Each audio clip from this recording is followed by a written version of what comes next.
Buenas tardes.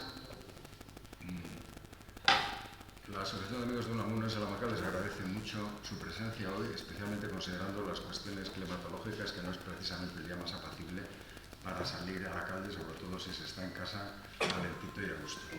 Pero les aseguro que va a merecer la pena el haberse desplazado aquí hoy para escuchar a Manuel Ángel Vázquez Medel y lo que nos tenga que decir. Muy someramente y de manera muy sucinta, para no acaparar yo demasiado tiempo, que será él el que le dé consistencia y sustancia, pero sí tengo que decir que entre otros muchísimos méritos que adornan a Manuel Ángel Vázquez Medel, con quien he descubierto que tenemos y hemos tenido muchos amigos, conocidos y colegas académicos comunes, muy apreciados en la Universidad de Sevilla, pues diremos que es hijo predilecto de Huelva, que es catedrático de Literatura y Comunicación de la Universidad de Sevilla y presidente de la Comisión Académica del Máster de Escritura Creativa, en el que también ofrece taller de poesía. Es miembro correspondiente de la Academia de Buenas Letras de Granada y ha recibido numerosísimos premios. Me saltaré algunos, pero mencionaré, por ejemplo, el Antonio Machado de poesía, los Rombetanzos, que tienen que ver con el reconocimiento de su actividad creativa y también de su actividad investigadora, porque es autor de numerosísimas publicaciones en torno a diferentes figuras, todas ellas de absoluta relevancia, como Juan Ramón Jiménez, Fernando de Herrera, Luis Cernuda, Federico García Lorca, Fernando Pessoa, Francisco Ayala, por mencionar solamente algunos de los autores que han sido objeto de su estudio y de sus investigaciones. Pero es que también ha publicado libros de poemas y tenemos también que ha publicado sobre aforismos, es decir, que sus actividades y su sabiduría tiene múltiples vertientes, todas ellas a cual más valiosa. Y muy pronto aparecerá una selección de sus poemas como muestra de la creación poética a lo largo de muchos años, con el hermoso título de Palabra que amanece. Bueno, ha sido coordinador general de la Gran Enciclopedia de Andalucía, presidente de la Asociación de Editores de Andalucía también, y de varias editoriales andaluzas. Yo personalmente la que sí conozco un poco más por algunos de sus títulos es Ediciones Alfar, pero hay algunas otras, Andaluzas Unidas, Editoriales Andaluzas Unidas, etc. Y también ha coordinado actividades en la Universidad Internacional Menéndez Pelayo y ha sido el primer presidente del Consejo Audiovisual de Andalucía. También he mencionado sus premios al principio, pero hay algunos más que me gustaría simplemente enumerar de manera muy rápida, porque ha tenido premios relacionados con el ensayo, premios internacionales de ensayo, sobre el teatro contemporáneo, ya que hemos tocado la literatura en todas sus variantes, narrativa, poesía, ensayo. Ni que decir tiene que, como buen profesor universitario, pues ha participado en cantidad de congresos, proyectos de investigación, dirección de tesis doctorales, ese tipo de cosas que casi a estas alturas habría que decir que se dan por supuesto, pero que llevan su tiempo, su trabajo, su dedicación y su mérito. Y también ha dirigido coloquios internacionales, por ejemplo, Leer en el siglo XXI, lo cual nos reconforta porque creemos que todavía la gente sigue leyendo, mal que tal, en el siglo XXI. Y también su participación en el Día Mundial de la Poesía. Es medalla de oro de la prensa de Málaga.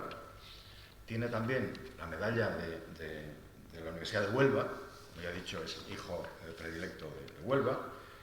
La Universidad de Sevilla también le distinguió con un reconocimiento a su excelencia académica e investigadora, con el premio Fama de Ciencias Sociales, justo el año pasado, el mismo año que también se le ofreció un homenaje aquí en la Universidad de Salamanca por parte de una serie de universidades españolas, reconociendo su trayectoria y también su dirección de la Cátedra de Radio y Televisión Española y la Universidad de Sevilla, por los contenidos culturales, por la creatividad que llevaron a cabo, y dedicó, pues, cómo no, y por eso está aquí, una buena parte de su investigación a las relaciones entre la literatura y el periodismo en Miguel de Unamuno. Como saben, el título es El periodismo como proyección de un intelectual, Miguel de Unamuno. Y aquí supongo que tocará el tema de que tantas veces se ha debatido, de si los artículos periodísticos son literatura, si son periodismo, si las columnas en la prensa, ayer presentábamos un libro, por cierto, en el Casino, de más de 2000 columnas de Alberto Estella. Bueno, si eso es literatura, si es periodismo. En el caso de Unamuno sabemos que todo es todo, porque todo está en Unamuno. Pero, repito, será él el que nos hable de todas estas cosas. Muchísimas gracias por venir, por tener un viaje tan largo desde Sevilla, que la Ruta de la Plata, con ser directa, a veces es un poco gravosa para llegar de un extremo a otro casi de la península. Muchísimas gracias y bienvenido. Muchísimas gracias, Román, por tus generosas palabras, que de verdad, os confieso, a veces me abruman, ¿no? Y me hace recordar aquello que decía Juan Ramón, a quien tanto admiro, ¿no? No soy nada ni nadie más que un trabajador enamorado de mi trabajo, y en él encuentro mi recompensa, ¿no? Y bien sabéis que Juan Ramón, precisamente por eso, en la defensa del trabajo gustoso, eligió la rama de perejil como símbolo del trabajo. Era el símbolo espartano del trabajo y no el laurel de la gloria. Entonces, agradezco mucho. Y también muy juanramonianamente quiero agradecer, decía Juan Ramón en ese libro que primero se llamó Animal de Fondo y luego Dios deseado y deseante: gracias te las doy siempre. ¿A quién las doy? A la belleza inmensa se las doy. Y hoy quiero comenzar agradeciendo el regalo, la posibilidad de estar una vez más en Salamanca.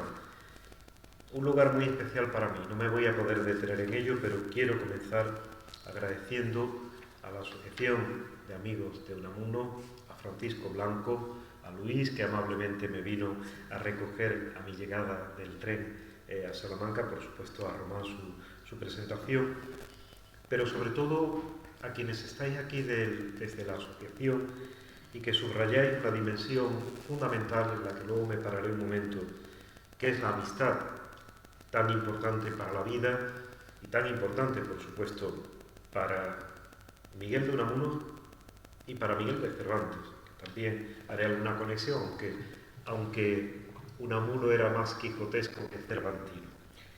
Quiero agradecer, además de la Asociación de Amigos de Unamuno, a este centro de la memoria que nos acoge, porque creo que la memoria es también la raíz de la identidad. Somos lo que somos gracias a nuestros recuerdos individuales y colectivos. Y precisamente en el horizonte ya muy próximo, faltan solo 12 años del centenario de la muerte de Miguel de Unamuno, para el que debemos prepararnos para ofrecer una visión nueva y distinta, renovada de Miguel de Unamuno, porque creo que hay dimensiones del pensamiento y la escritura unamuniana que se ven mucho mejor desde este recodo ya del siglo XXI y a distancia, que con la proximidad con la que a veces tirios y troyanos, como él diría, los unos y los otros, quisieron acercarse e incluso apropiarse de una manera sectorial de alguien que es muy difícilmente apropiable, que se resiste a cualquier simplificación desde la complejidad de su pensamiento y de su sentimiento, desde la aceptación de la dimensión contradictoria, paradójica de lo humano. Quiero agradecer, porque tiene que ver también con mi presencia aquí, a la Facultad de Filología, a Paqui Noguerol, que fue alumna mía de crítica literaria, ahora catedrática aquí, y también a Sheila Pastor, que ayer, curiosamente, presentaron en el aula magna de Filología por primera vez mi libro Mágico Poder, un libro que también tiene mucho de unamuniano en muchas de sus cosas, pero que sobre todo a mí me hizo ver la coincidencia mágica. Macht es lo que tiene poder y la magia lo tiene, y esta ciudad es una ciudad mágica, verdaderamente. Y En ella, en muy poco tiempo, he tenido experiencias muy profundas para mí, que tienen que ver también con Unamuno y con su memoria. La tarde de ayer con Luis García Jambrina, gracias Luis, y gracias por entregarnos una visión profunda y muy adecuada también de ese indagador que siempre fue Miguel de Unamuno. Gracias a la casa de Miguel de Unamuno, a Ana Chaguaceda, a Flor, a Paco, a Héctor, a Jorge, que siempre acogen con tanta generosidad y amabilidad a quien va buscando esas trazas, esas huellas. Y quiero agradecer porque esta mañana, en mi presencia, he dedicado toda la mañana a estar aquí, tuve el regalo inmenso de encontrarme con Paula Cantero. Gracias, Paula. Gracias por tu investigación tan adecuada, por tu magnífico artículo, Lecturas sosegadas, y por esa tesis que va a ser extraordinaria y que dirige precisamente un profesor de filología inglesa, Pedro Javier Pardo. Ha estado aquí varias veces. Eso es. Pues, por tanto, a todos ellos, muchas gracias. Mi presencia aquí, además, en Salamanca, es la presencia de un niño que oía decir a su padre, un modesto representante de comercio, que hacía la ruta de la Plata desde Huelva hasta Salamanca, que si él hubiera podido elegir dónde nacer, él hubiera elegido Salamanca. Entonces, para mí, Salamanca ha sido y sigue siendo un lugar verdaderamente mágico. Decía Miguel de Unamuno, en un artículo publicado en 1914, ya en plena Gran Guerra, la Guerra Europea, la que ahora llamamos Primera Guerra Mundial, un artículo titulado ¿Qué libro mío prefiero? Decía: yo sé positivamente que si de aquí a 500 o siquiera a 50 años se me sigue leyendo, se dará muy poco aprecio a escritos míos que al ser publicados causaron cierta sensación, y en cambio se apreciará más otros muchos que pasaron al publicarse casi inadvertidos. Esto, que es de clavo pasado para todo autor algo duradero, tengo razones para creer que ha de ocurrir con mis producciones en mayor grado aún que con las de otros. Miguel de Unamuno, tan preocupado por la posteridad, por el futuro, por la pervivencia, quiero decir que el primer mérito de una asociación de amigos de Miguel de Unamuno es mantenerle vivo en su palabra, como lo está ahora aquí, como también la presencia de sus herederos en la carne y en la sangre, gracias a Pablo Unamuno por estar aquí con nosotros, permite que esa voz que cruza a través de él, y ahora voy a hacer alguna referencia también para que tengamos algunas claves, porque también mi interés por Miguel de Unamuno, sigan más vigentes ahora que nunca. Esta misma mañana recordaba y pude rescatar eso de la serendipity, de la posibilidad de encontrar lo que se busca, es muy ilustrativa. Yo recordaba un artículo importante de Miguel de Unamuno, de hecho da nombre a uno de los 3 volúmenes de recopilación también de sus artículos más políticos, La anarquía reinante, que busqué esta mañana en la casa de Unamuno, y en el que, entre otras muchas cosas, pero solo voy a leer una frase, La anarquía reinante, fíjense, se publicó en el Mercantil Valenciano, en Valencia. Y en ese artículo decía Miguel de Unamuno que la autoridad es en España absolutamente irresponsable. Fíjense si tiene vigencia y si tiene eco en estos momentos, en los que quiero, por cierto, también recordar y manifestar toda mi solidaridad con quienes han padecido no solo las inclemencias terribles del tiempo, sino también, y sin señalar a nadie, pero dejándolo por descontado, la incapacidad, la irresponsabilidad política, anunciada y denunciada ya por Unamuno aquí, cuando además añadía, para terminar el artículo, con título provocativo como todos los de Unamuno, y aún se quejarán algunos de la anarquía reinante, porque la anarquía es esa, la reinante. Con lo cual, Miguel de Unamuno, siempre también sensible a quienes más lo necesitaban, subrayaba todo ello y recordaba en el artículo, indicando la barbaridad que suponía hacer eso, que encarnaban unos versos de las Mocedades del Cid y que decían, ustedes lo recordarán: procure siempre acertalla el honrado y principal, pero si la acierta mal, defendella y no enmendalla. Parecen proféticas estas palabras de Unamuno, que recordaba que cuando se comete un error hay que corregirlo y hay que asumirlo.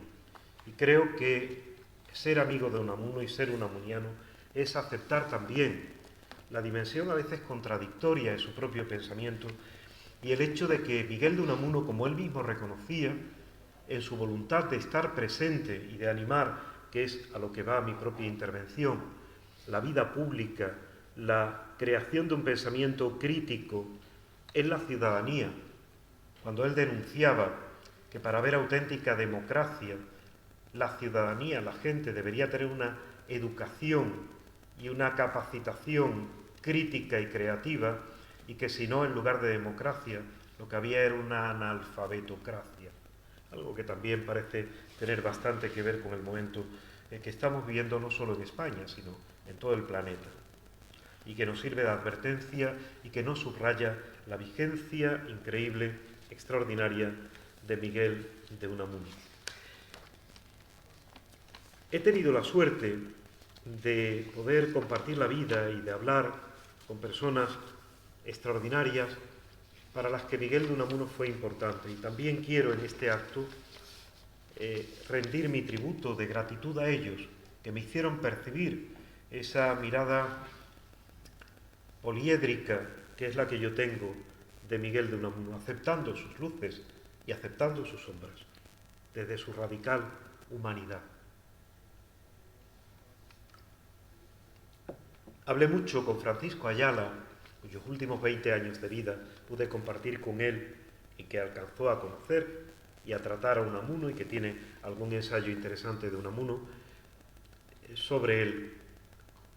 Y con el Premio Nobel de Literatura, José Saramago, precisamente y sobre todo por la dimensión iberista que yo comparto con Saramago y que comparto con Unamuno, y que subrayaba también la curiosa, algo más que casualidad, que precisamente ahora hace un siglo, en 1924, Miguel de Unamuno tuviera que irse a Lanzarote, lugar que, por cierto, elegiría José Saramago para vivir y para morir.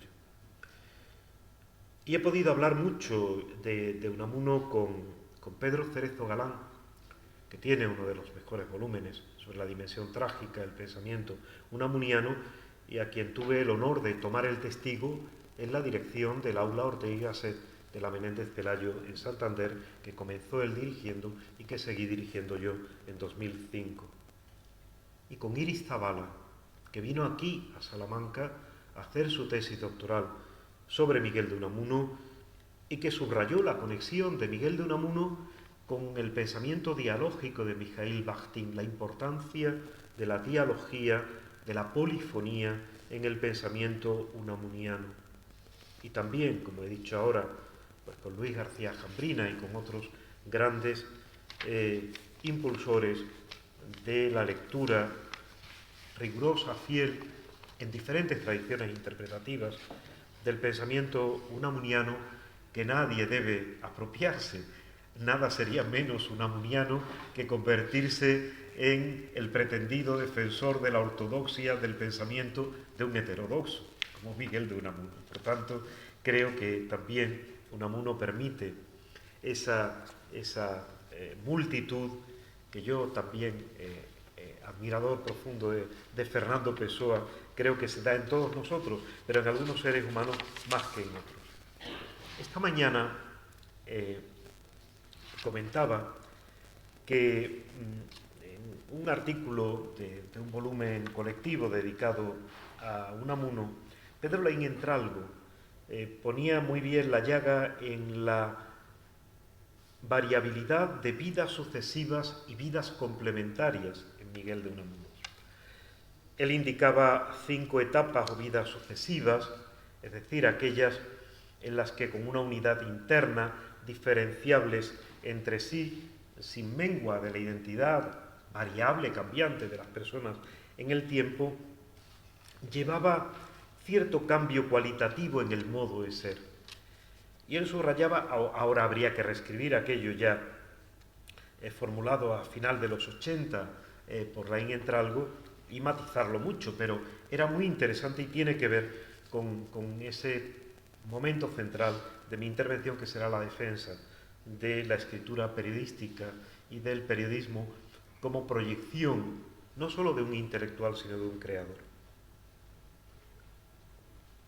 Decía él que la primera etapa iría desde el despertar de su conciencia personal hasta su primera crisis religiosa en 1881, año tan mágico, por cierto, ¿no?, el del nacimiento de Juan Ramón o de Picasso, por ejemplo.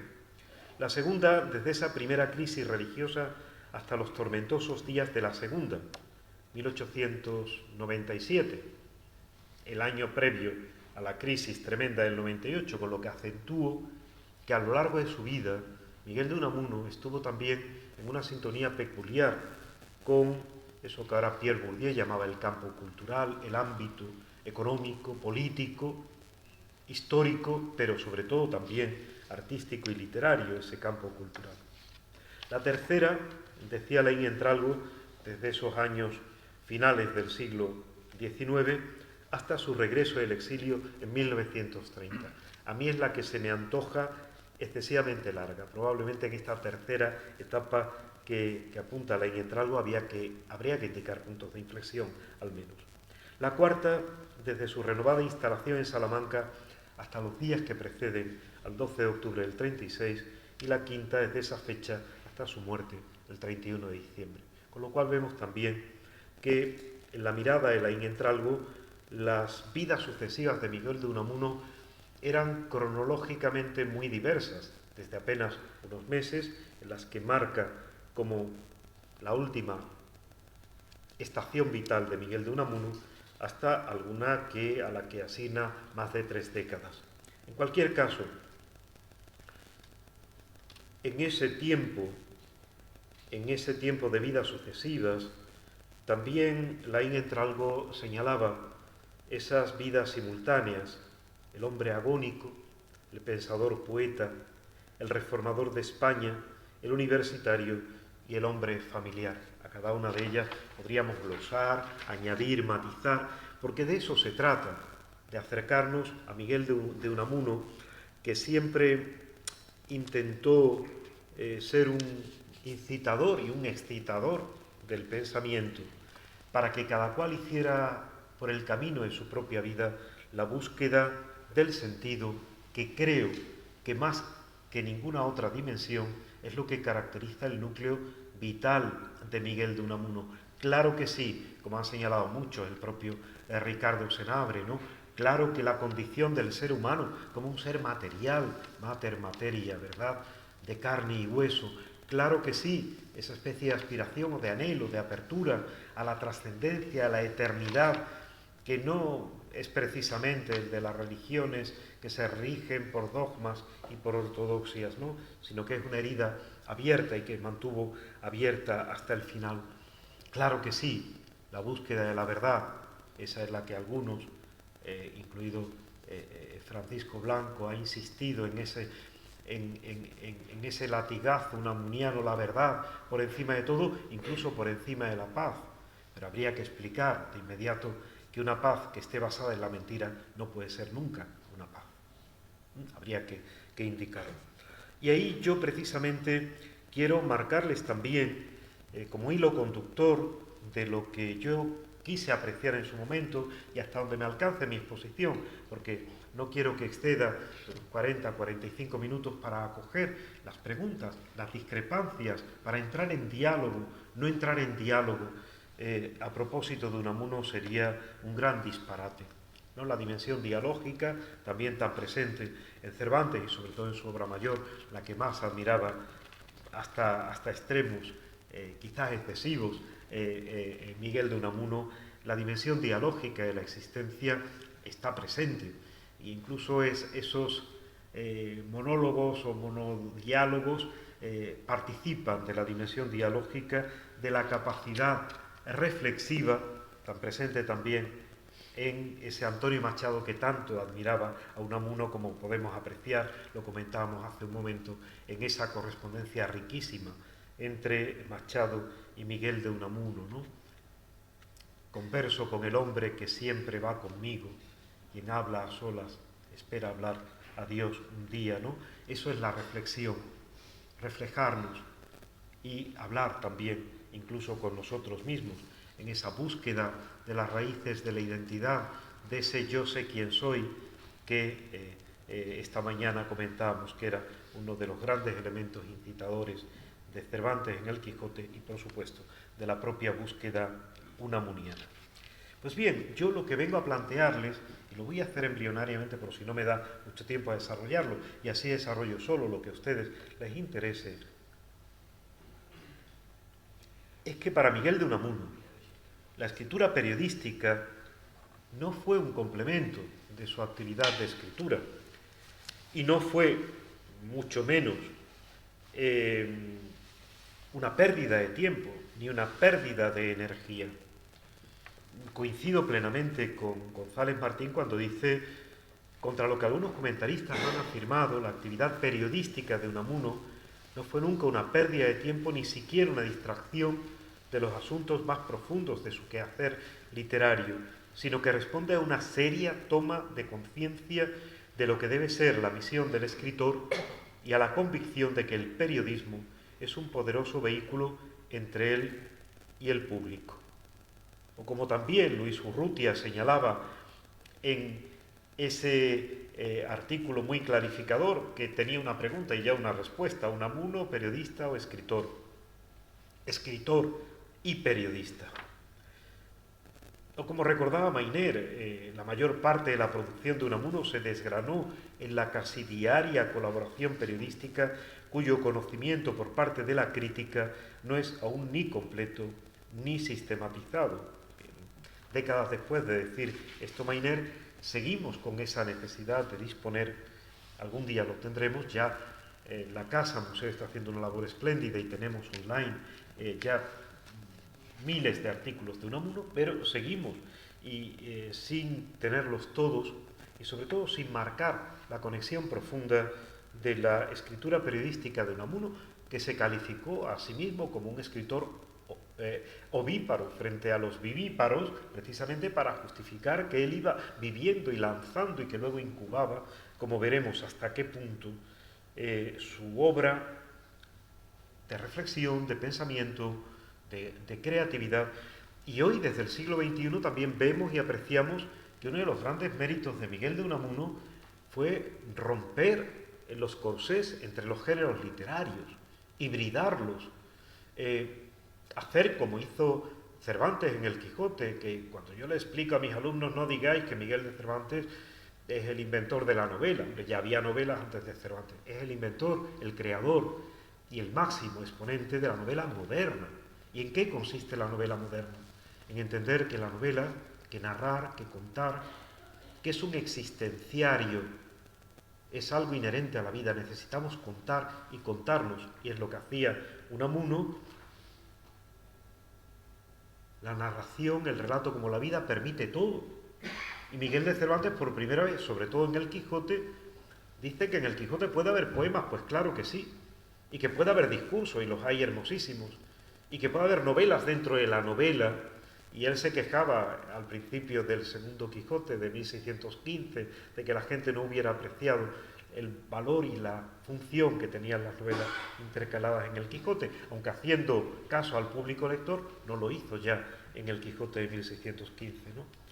Pues bien, Miguel de Unamuno, también en eso, en la defensa de lo fragmentario y del valor del fragmento, también como parte de la totalidad, una totalidad que nunca alcanzamos del todo, al menos en nuestra limitada condición humana.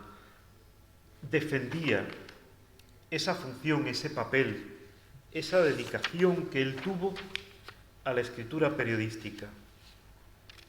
Y por eso yo reivindico hoy aún más de lo que lo hacía hace 25 años, cuando pude conseguir mi cátedra de literatura española. Soy el último catedrático de literatura española de la Universidad de Sevilla en el siglo XX.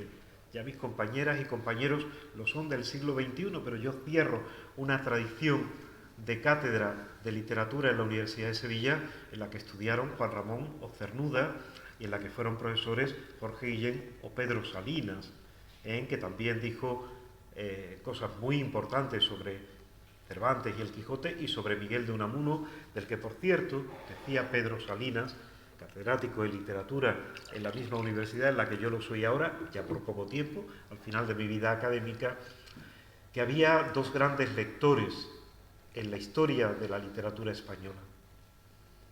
Uno era Miguel de Unamuno y el otro era un lector de ficción llamado Alonso Quijano. Eso decía, y yo quiero reivindicar también aquí esa función como lector y como buen lector en esas lecturas serenas, sosegadas, que la profesora Cantero nos ha hecho conocer con ese hallazgo excelente de un texto no publicado anteriormente a su magnífica aportación. Por tanto,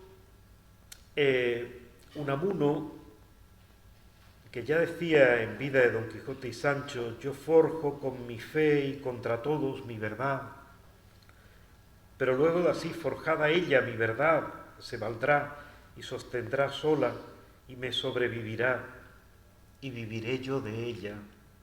Me recuerda también una afirmación, curiosamente, siendo caracteres y escritores tan distintos, Antonio Machado, Juan Ramón Jiménez, Miguel de Unamuno, los tres tenían en común la búsqueda insobornable, cada uno por su propio camino, de la verdad, de la bondad, de la belleza.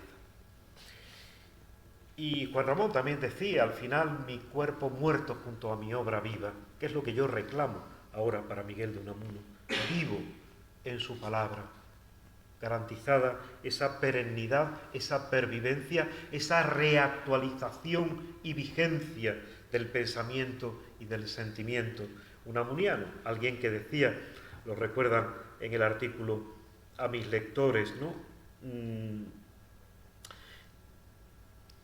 Hablando, por cierto, de las antipatías que provocaba, porque Unamuno lleva al lector a polarizarse y a provocar o adhesiones incondicionales que no son unamunianas, pero también antipatías que casi siempre derivan más de la ignorancia, del desconocimiento o de un conocimiento muy parcial y muy interesado a la obra unamuniana. Esas antipatías que provoco proceden, lo sé muy bien, de que digan lo que digan los que no ven sino la superficie. No soy un intelectual, sino un pasional. Pero es verdad que en esto también es muy del siglo XXI, la defensa simultánea de la razón y de la pasión, de la emoción, la dimensión emocional. Hoy nos lo dicen las neurociencias, que no hay pensamiento, no hay razón sin corazón, que tiene la palabra razón, por cierto, dentro, y por eso yo también reivindico el recuerdo, que es pasar por el corazón, la memoria, desde la casa de la memoria, memoria sin la que no puede haber perdón. Para que haya perdón es preciso que haya memoria, que haya recuerdo, que haya afrontamiento de la verdad, por muy incómoda, por muy molesta que sea, y no olvido. El olvido impide el perdón. Y el olvido puede suscitar y puede provocar que el error y el horror que vivió Miguel de Unamuno en los meses finales de su vida pueda volver a producirse. El olvido, no la memoria, no la ecuanimidad, no la voluntad de diálogo y no de intoxicación, de mentira, de falsedad. Y en eso vuelvo a reivindicar a Miguel de Unamuno. El pensamiento de Unamuno, lo sabemos, es un pensamiento en marcha y nada mejor que su obra periodística nos lo revela. Desde esa misión que Ernst Robert Curtius le asignaba, él mismo así se consideraba un apóstol civil, alguien enviado a apostello, un apóstol civil, hermosa misión vigilante de la nación, excitator Hispania, estimulante y revulsivo, exigente y animador. Dice Curtius, España debe agradecerle antes que a mucho el despertar de su apatía, de aquella abulia que diagnosticó Ganivet. Sin los martillazos y cuchillazos de Unamuno, el espíritu español no sería lo que hoy significa en Europa, para Europa. Y tenemos que volver a ello. Un Miguel de Unamuno, de cuya ausencia Antonio Machado ya decía en junio del 27, con Miguel en el destierro: aquí se padece la ausencia de Unamuno, de sus escritos, de sus poesías, de su espíritu vigilante por la espiritualidad española. Miguel de Unamuno se dedicó muy pronto a la escritura y el 8 de enero del 24 publica en el Noticiero Bilbaíno un texto titulado Mi primer artículo, de nuevo el año 24, el año del destierro, un año tan crucial para Unamuno, hace un siglo, pero también hace 90 años de ese otro año terrible, que fue el año 34, lo fue para la historia de España, para la República, y lo fue para Miguel de Unamuno, porque es el año en el que muere su esposo, y es el año en el que también cumple 70 años y comienza esa compleja jubilación, incluso en la pequeña nota doméstica, el año en el que él tiene que cambiar de domicilio después de la muerte de Concha de Concepción Lizárraga. Miguel de Unamuno decía, el primer artículo, hay que considerar lo que el primer artículo significa para quien ha escrito luego miles de ellos, para quien lleva más de 40 años de articulista, contribuyendo con sus artículos a la historia literaria y política y moral de su patria. Seguramente se responde a la pregunta sobre su emoción al ver el primer impreso. Me sentí ligado ya a mi pueblo para siempre, obligado a leccionarle. Había empezado mi carrera de apóstol civil. Un apostolado que, recordemos, califica de literario, político y moral. Porque para Miguel de Unamuno la literatura no podía estar al margen de la vida, ni de la polis, ni de la vida compartida, ni de la dimensión ética que traza en ejemplaridad positiva o en ejemplaridad negativa, positiva o negativa, y esto es también muy cervantino.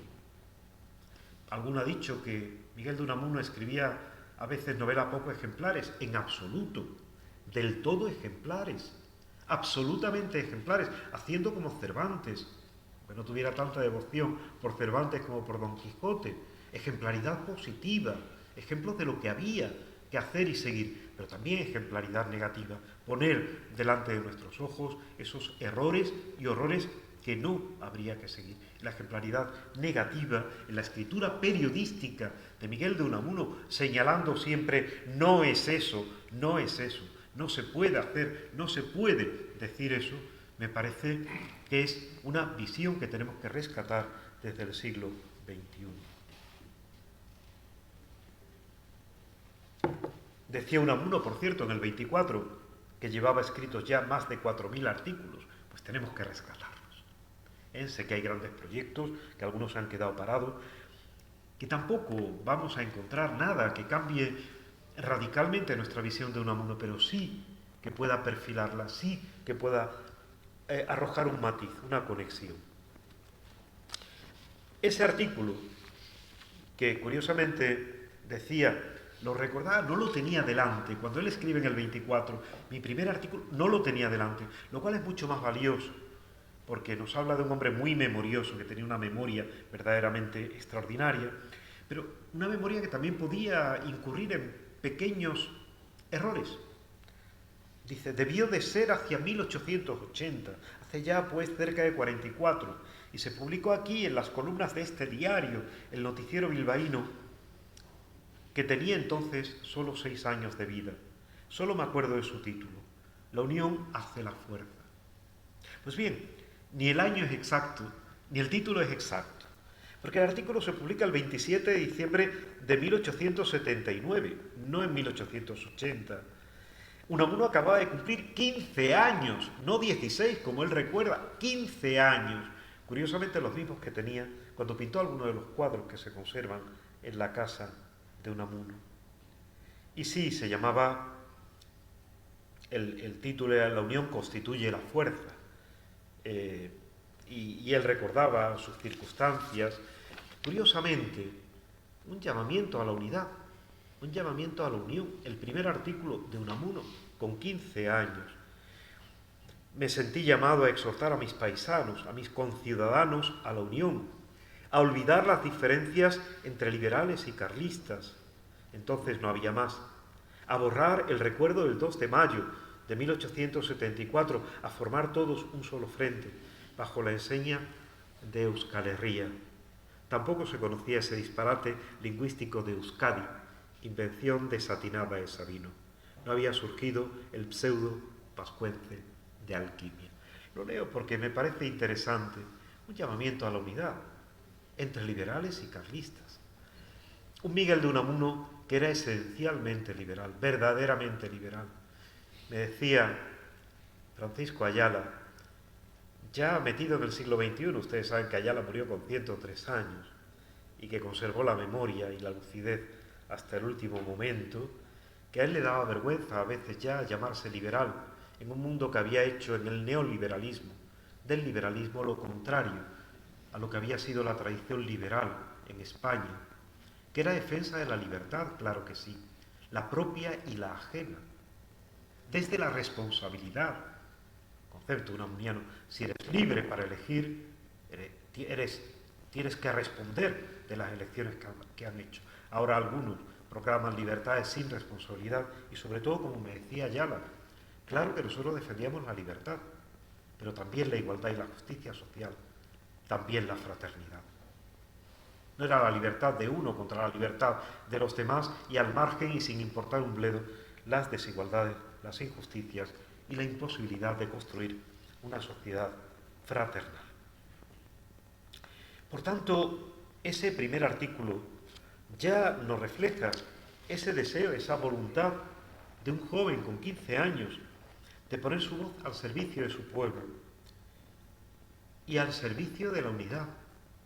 Recuerden ustedes, por cierto, que he defendido como núcleo del pensamiento y del sentimiento unamuniano la búsqueda incansable del sentido de la vida individual y colectiva y de la muerte, búsqueda incansable del sentido, hacia horizontes de verdad, de bondad y de belleza. Pero recuerden ustedes que los trascendentales son 4, que además de verum, bonum, pulcrum, está el cuarto, unum. Y los 4 trascendentales caracterizan, a mi juicio, y están presentes, aunque no hayan sido suficientemente percibidos, en esa obra aparentemente diversa y dispersa, fragmentaria, aparentemente circunstancial, en la que Unamuno se hace ante los ojos de los demás como escritor ovíparo para lanzar huevos que a veces algunos no incuba, que a veces se desdice y se corrige, que es lo más humano, que un ser coherente de carne y hueso, incansable buscador de la verdad. Tu verdad no, la verdad, y ven conmigo a buscarla, la tuya guárdatela. De nuevo Antonio Machado, en conexión con Miguel de Unamuno. La verdad se busca, nadie tiene toda la verdad. Hay un horizonte de verdad hacia el que caminamos, pero al que solo podemos caminar en compañía. Ven conmigo, a buscarla. Y eso es lo que hacía Miguel de Unamuno, convertir a sus lectores, a los que tanto respetaba, a los que tanto espoleaba, a los que quería convertir en cómplices. Esa implicación del lector en la lectura de su obra literaria, de su obra ensayística, de su obra periodística, es algo genial en Unamuno. Hasta incluir en su propia obra de ficción al autor y a los lectores. Pues claro que sí, todo el proceso de la creación literaria intuido de una manera verdaderamente extraordinaria por Unamuno.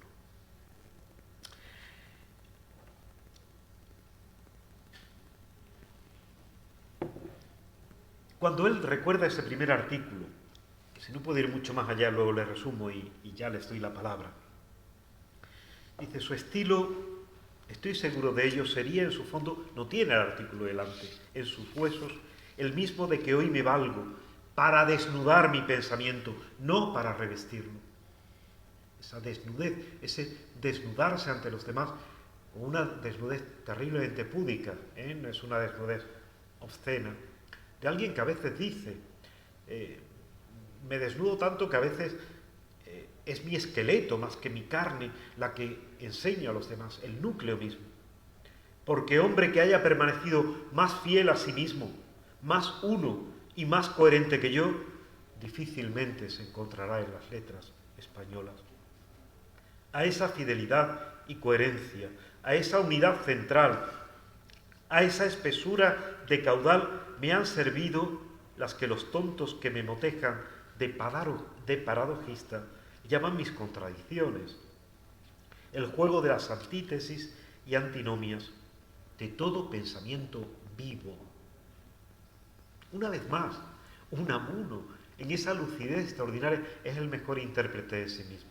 Claro, a veces con sus puntos ciegos, todos los tenemos, y en relación con nuestra obra.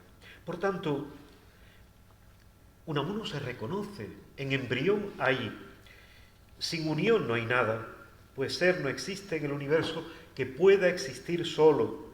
La aniquilación de una sola de las partes que en la naturaleza abundan afectaría a toda ella. Y extiende ese lema a la vida social ahora que estamos ante un individualismo feroz, ante una proclamación de a mí que me vaya bien. No. Unamuno siempre defiende esa dimensión social de la existencia, esa unión tan útil, tan necesaria, tan trascendental en lo material, se hace sentir mayoritariamente en la vida social. Un pueblo sin unión no es un pueblo, será un conjunto de familias, mas no es un pueblo. Y puede ser un pueblo, a pesar de las diferencias.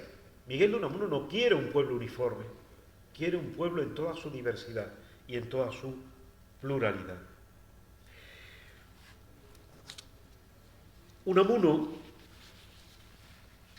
cuando vuelve a escribir, especialmente en el 81, con la inicial M.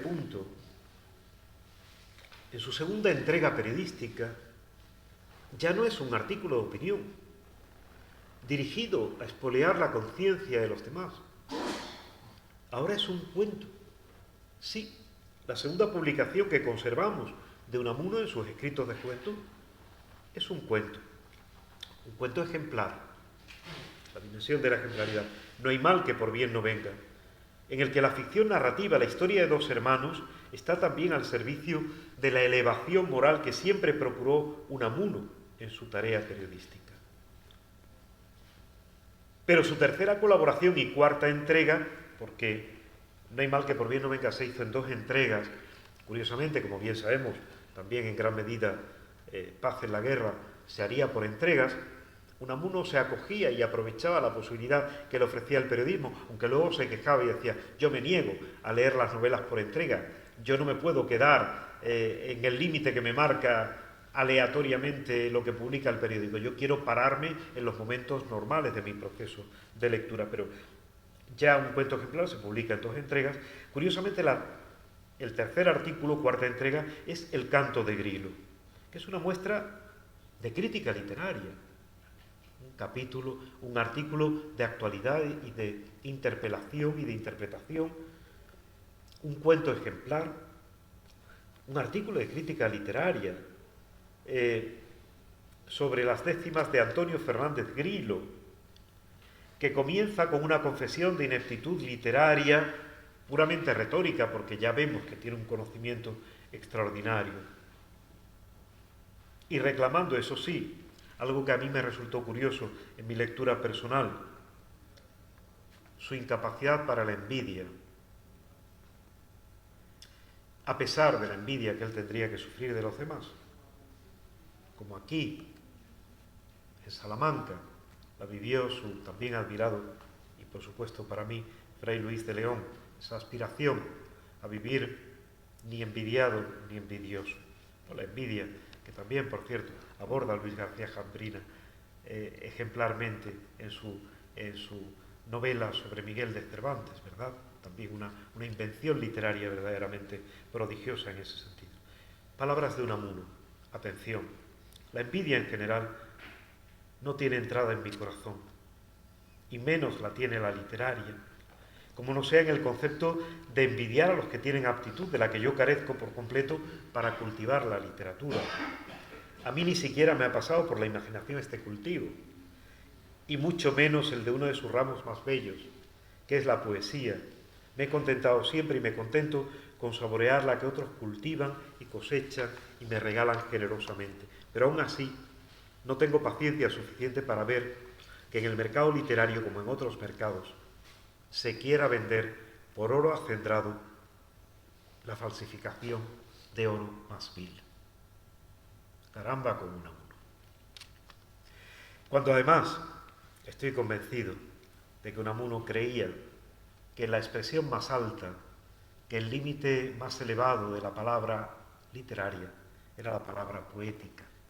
Y aquí hago también una reivindicación de la poesía de Miguel de Unamuno, de esa nueva relectura que necesita desde el siglo XXI.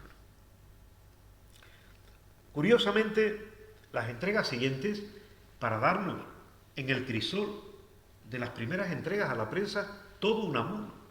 Y a mí me extrañó que nadie lo hubiera dicho hasta que yo no publiqué, no hice la investigación de cátedra y no publiqué esta modesta aportación. Pero oiga, ¿se han dado cuenta de que realmente ahí está embrionariamente el Unamuno periodista e intérprete, el Unamuno crítico literario, el Unamuno creador, aunque él diga que no tiene aptitudes, pero sí un cuento ejemplar?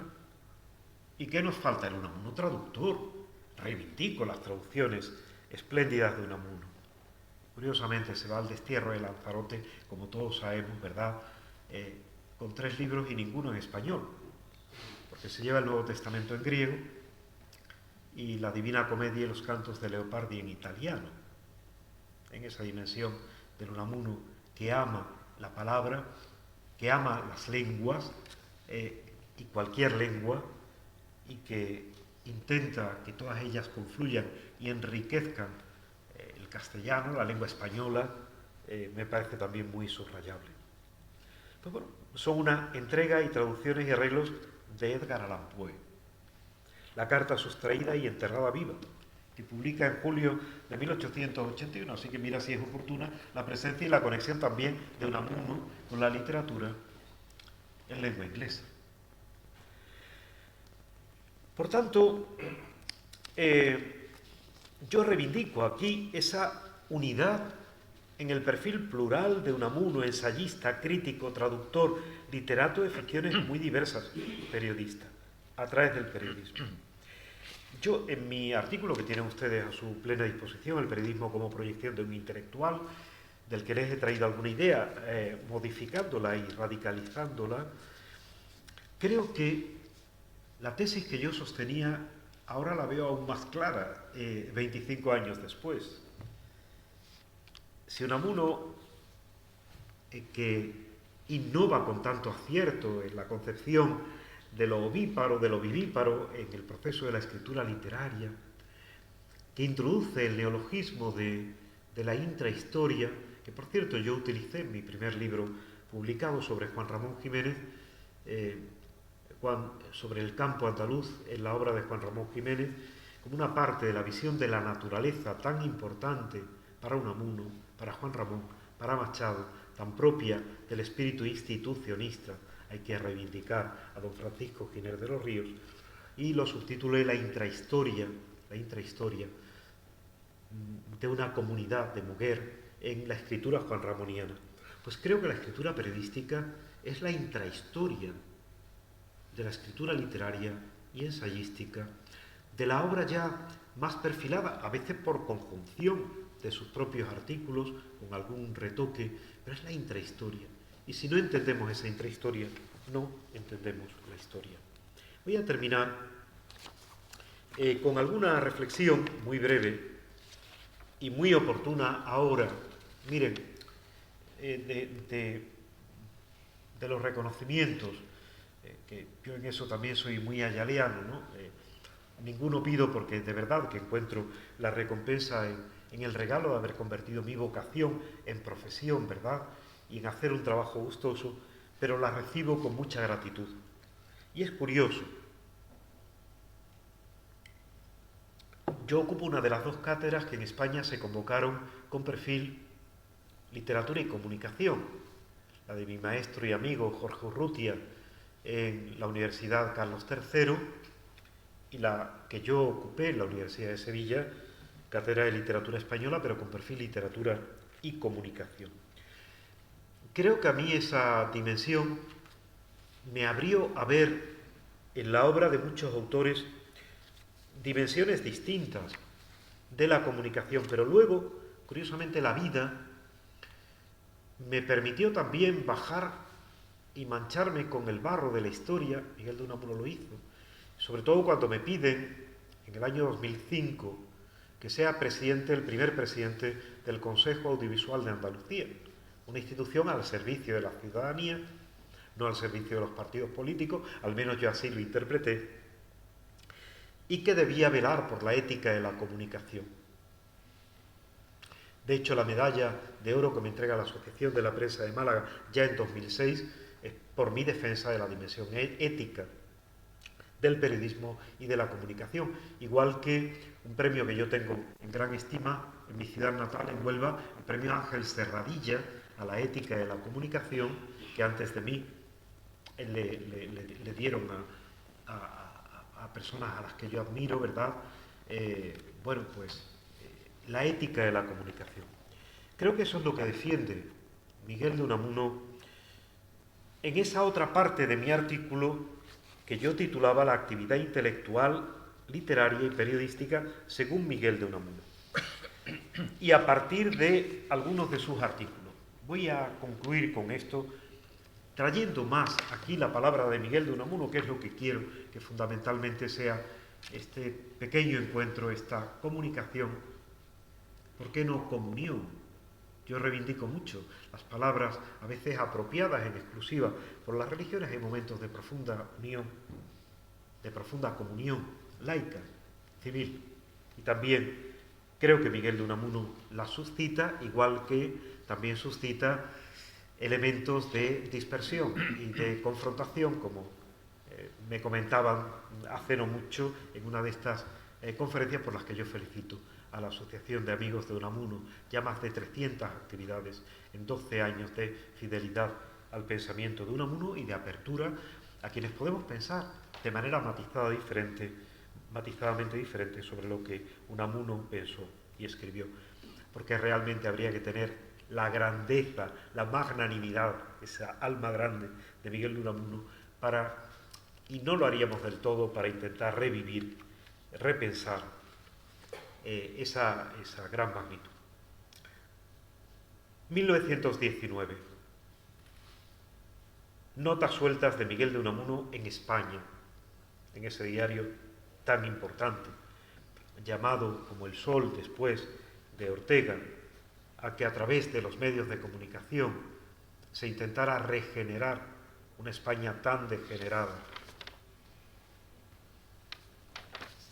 Volvemos a tener una España muy degenerada y necesitamos una nueva regeneración de España. Cuando las cosas, dice Unamuno, y cosas son también los hombres, y las ideas van tan deprisa, tiene que ir deprisa nuestro pensamiento civil cotidiano. Y no cabe dejar para mañana una reflexión o ni siquiera una expresión que se nos ocurra con motivo de poder mejor coordinarlas con otras. Hay que pensar deprisa, y pensar deprisa es pensar fragmentariamente. Impónesenos, pues, la forma de reflexiones sueltas, de aforismos, de notas al viento. ¿A qué viento? Un viento de tempestad que las arrebate como una galerna de otoño arrebata las hojas secas al pie de los árboles, donde se postran luego y hacen de mantillo. ¿Cuántas ideas en un solo párrafo? No puedo glosarlo, pero fíjense, claro que Unamuno es consciente de que piensa muy deprisa, de que no quiere dejar que su palabra resuene cuando sea necesaria para que se la lleve el viento, como se llevan las hojas, y aunque luego se pudra, aunque luego no sea del todo acertada, sirva de mantillo para fecundar al pie de los árboles, para dar vida. Unamuno está convencido de la importancia de lo pequeño, de lo aparentemente irrelevante, de lo fragmentario, de la intrahistoria de las personas y de los pueblos, y no desprecia en absoluto acompañar su periodismo, fundamentalmente de opinión interpretativo, los acontecimientos más relevantes de la vida pública, aunque pueda llegar a equivocarse en algún momento y a corregirse. Fíjense, incluso antes, en un texto de finales del siglo anterior, se queja de la deplorable echología de los datos que introduce el periodismo en ese momento. Datos sin interpretación, datos inarticulados, un aluvión de minucias inorganizadas y, lo que es peor, inorganizables. Miguel de Unamuno denuncia en informacionería y reporterismo la falta de especialización del trabajo en el ámbito periodístico. El fondo de los males de nuestra prensa es también fondo económico, surge y brota de las exigencias de adaptarse al mercado. Miguel de Unamuno, en El cuarto poder, artículo también esencial para lo que nos trae aquí, dándose cuenta ya de la influencia tremenda que el periodismo tiene, como la economía, como la política, como los tres poderes del Estado, y defiende una conexión que tampoco puedo desarrollar, pero que es esencial: la identificación del poder de la prensa como poder educativo. A mí me gusta decir a mis alumnos que quienes ahora dicen que en la época de la posverdad, ¿cómo de la posverdad? Se puede vivir sin verdad, sin aspirar a la verdad. Claro que tenemos interpretaciones diversas, pero también Humberto Eco, de quien tuve el honor de ser padrino de investidura como doctor honoris causa por la Universidad de Sevilla, nos dice que hay límites de la interpretación, que no todas las interpretaciones son iguales, que hay interpretaciones que están más cerca de los hechos o de los textos y de los discursos que otras. Miguel de Unamuno, voy terminando, decía: la prensa periódica debe ser el más genuino y adecuado órgano de relación social de un pueblo. El órgano de su conciencia refleja colectiva, cuya función es sacar a la luz y relieve las riquezas subconscientes de un pueblo y ponerle cara a cara con su propia realidad. Por tanto, y voy ya al final, Miguel de Unamuno entiende la obra periodística como algo esencial en su propia vida, en la que, decía, en España no se ha cumplido la diferenciación entre el periodista, el publicista y el autor de libros u obras de cierta extensión. Pero al final, en ese instarnos a bajar a la plaza pública, a pelear por el pueblo, Miguel de Unamuno concluye, y yo concluyo, diciendo, y fíjense si es vigente en el día de hoy: el pueblo, ha dicho un escritor, odia la verdad. Y es cierto que la odia cuando la verdad no le es grata. El pueblo quiere que lo adulen, lo diviertan y lo engañen, aunque a la corta o a la larga acabe por despreciar y repulsar a sus aduladores divertidores y engañadores. Es preciso, lo repito y lo repetiré aún 1000 veces, a veces, luchar por él contra él mismo. No hay que predicar aquello de que el vulgo es necio, y pues lo paga, es justo hablarle necio para darle gusto. Demasiado lo saben nuestros escritores. Hay que educar al pueblo. Por ello, el artículo, el dolor de pensar, porque pensar pesa y pensar duele, pensar causa pesar, y nadie como Miguel de Unamuno lo supo. Decía, también para su escritura en la prensa: escribo con la sangre de mi corazón, no con tinta neutra. Mis pensamientos, muchas veces contradictorios entre sí, mis dudas, mis anhelos, mis sedes y hambres de espíritu. No redacto conclusiones, como cualquier secretario de cualquier comisión. Tampoco yo sacaré conclusiones de lo dicho. Muchas gracias.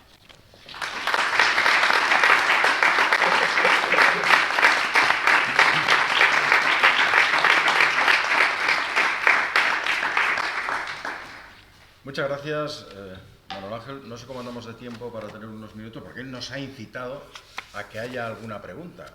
O sea, no puede haber una reunión, una congregación unamuniana sin que surja alguna pregunta, alguna cuestión, algún debate. ¿Ese es el caso?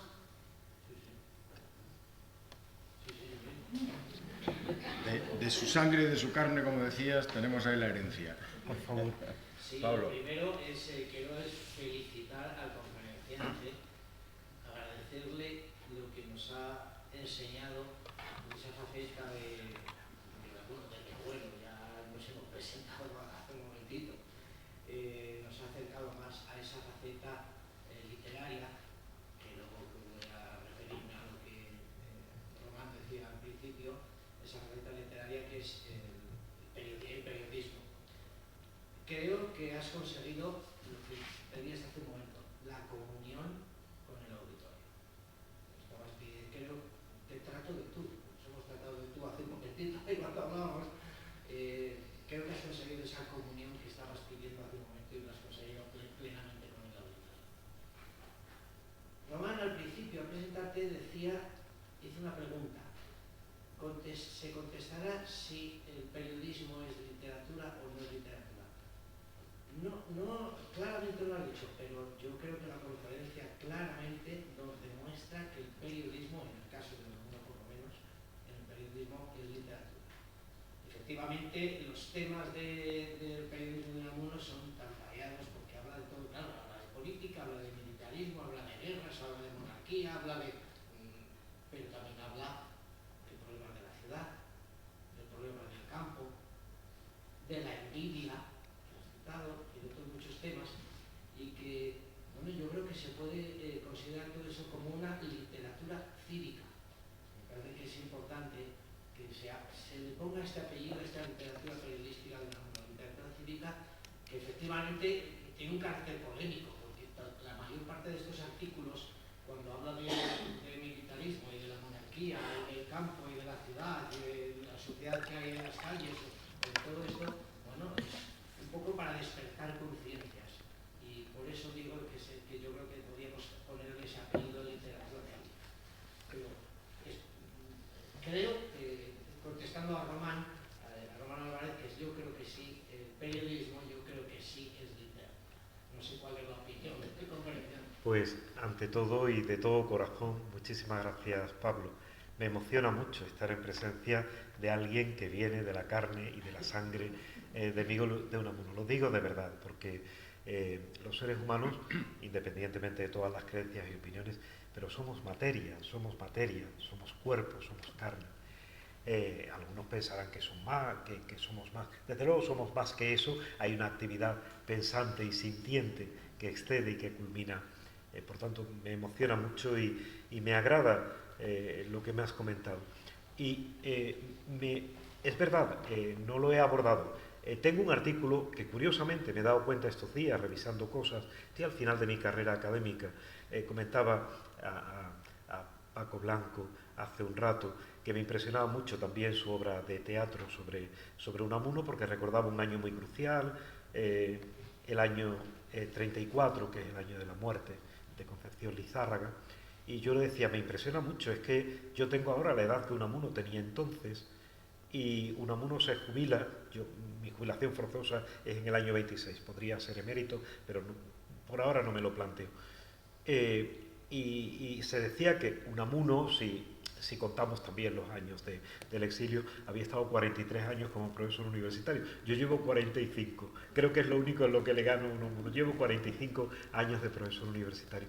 Y hay muchos de mis artículos, uno de ellos, que curiosamente está solo en portugués, no está en español, que se llama Periodismo y Literatura, Convergencias y Divergencias. Y ahí, muy brevemente, lo que planteo es, primero, actualmente en el siglo XXI tenemos un concepto mucho más amplio de la creación verbal estética, de la creación literaria, como comunicación verbal estética, y rompiendo un poco los moldes genéricos. Los géneros son cauces por los que discurre el discurso, y el discurso a veces se desborda, y Unamuno es un gran ejemplo de hibridación genérica. Pero sobre todo apunto a algo muy importante para mí, creo que también podría serlo para los demás, para dilucidar lo que dice, con lo que estoy plenamente de acuerdo. Y es, primero, el periodismo, sobre todo el periodismo informativo, e incluso el periodismo de interpretación, tienen un imperativo ético, el de ser fieles a la verdad. Es un imperativo ético del periodismo. Sin eso no hay periodismo. Hay pseudo-periodismo, hay máquina del fango, como mi admirado Umberto Eco, en Número Cero, y en el último libro de Umberto Eco, que vaya a título unamuniano, de la estupidez a la locura, crónica sobre el futuro que se nos avecina. Ese es el último libro de Umberto Eco, que recoge también artículos periodísticos de Umberto Eco.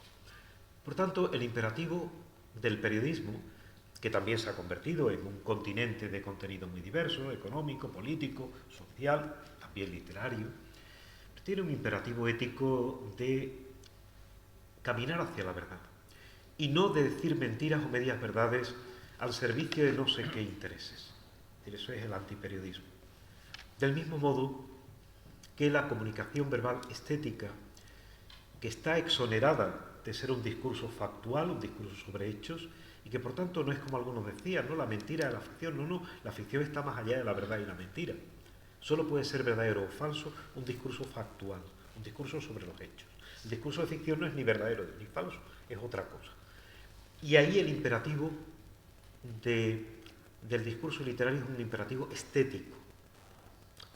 Pero de la misma manera que en el imperativo periodístico la prioridad, la conditio sine qua non, es un imperativo ético, pero no tiene por qué faltar el estético, y cuando incluso el interés inmediato del artículo periodístico, como ocurre con Larra, como ocurre con Unamuno, ya no nos acucia ni nos apremia, pero queda la calidad de la escritura literaria del artículo periodístico.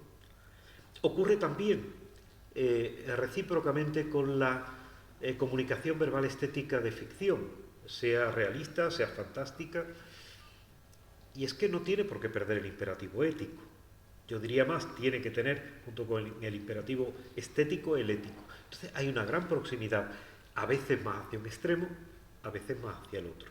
Es decir, puede ser periodismo y buen periodismo, un periodismo sin gran calidad literaria, pero en ese valor de la veracidad del periodismo puede ser buen periodismo, igual que puede ser, y es muy buena literatura, aquella literatura que prácticamente a mí me gusta mucho la ficción y la ciencia ficción, ¿no? que a veces, bueno, pues, pero tiene totalmente razón.